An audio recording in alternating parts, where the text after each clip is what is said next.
Hi, I'm Kirsty Louise and this is my dog Hank, and today I'm going to show you how to make this pet neckerchief. I'll add a link to this pattern in the description of this video. When printing the pattern, you need to make sure your settings are set to 100% scale or actual size. You can check it's printed correctly by using the guides at the top of each page. Once it's printed, cut down the right hand side of the page labelled A1 and then make sure the centre arrows match, and then you can stick the pattern together. Once that's done, just cut around the solid black line.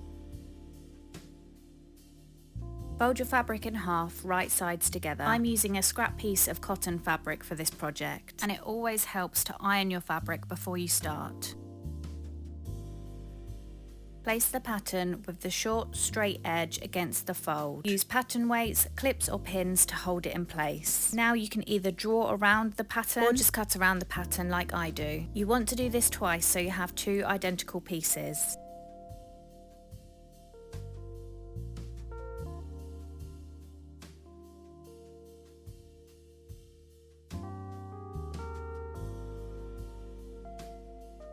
Once you have both pieces cut out, unfold them and place one on top of the other so the right sides are together. This means the pretty sides of the fabric are facing each other. You can then clip or pin around the entire outer edge. Here I'm just making sure that each piece is lining up neatly. And this is what your neckerchief will look like once it's all clipped. You want to mark a gap of about 3 inches. This area will remain unsewn and will be how we turn the neckerchief right side out. I'd pop a couple of pins in to remind me of my start and stop points.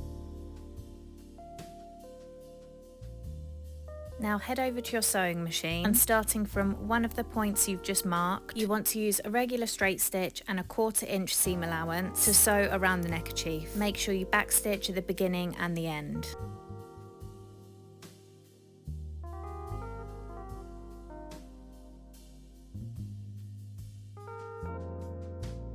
When you get to the curved edges, make sure your needle remains in the fabric, lift up your presser foot, swivel the fabric around, pop the presser foot back down and continue to sew. You might need to do this a couple of times while you work your way around the curve.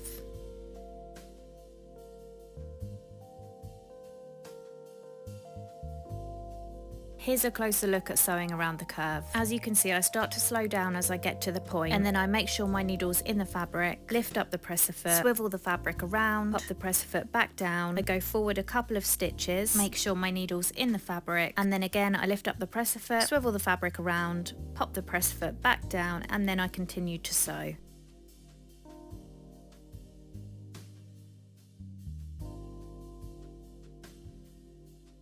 And again, don't forget to backstitch once you get to that second marked point.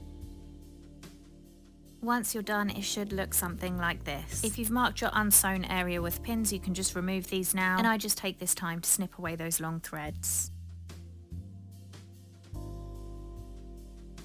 Now you want to trim the excess fabric at the point. Doing this will give a really clean finish when we turn the fabric right side out. You want to get nice and close to the stitches, but not too close so you're actually cutting through the stitches. Once you've done one side, repeat the same thing for the other side.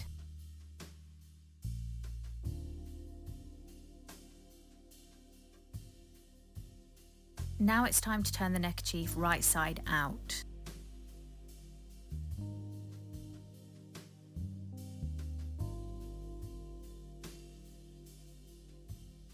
Carefully pull each side out through the opening.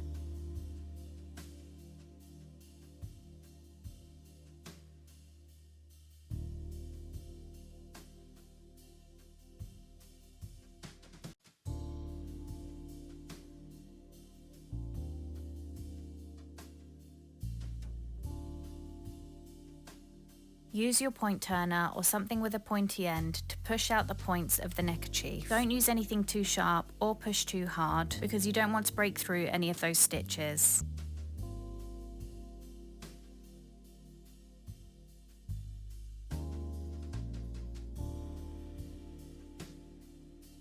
Once you're happy with how that's all looking, take it over to your ironing board and give it a really good iron.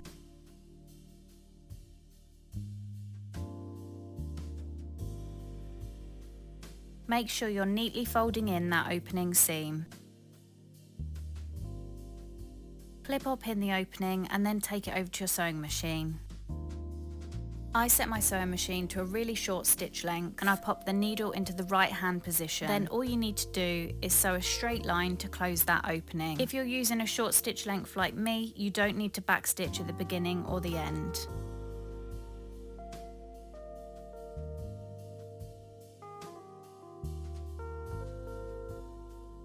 Once that's done, snip away any of those loose threads and your neckerchief is complete. Now all that's left to do is to go and try it on your model. I really hope you enjoyed this tutorial. I'd absolutely love and appreciate if you could give this video a thumbs up and also subscribe to my channel. Thank you so much for watching. I will see you in the next one.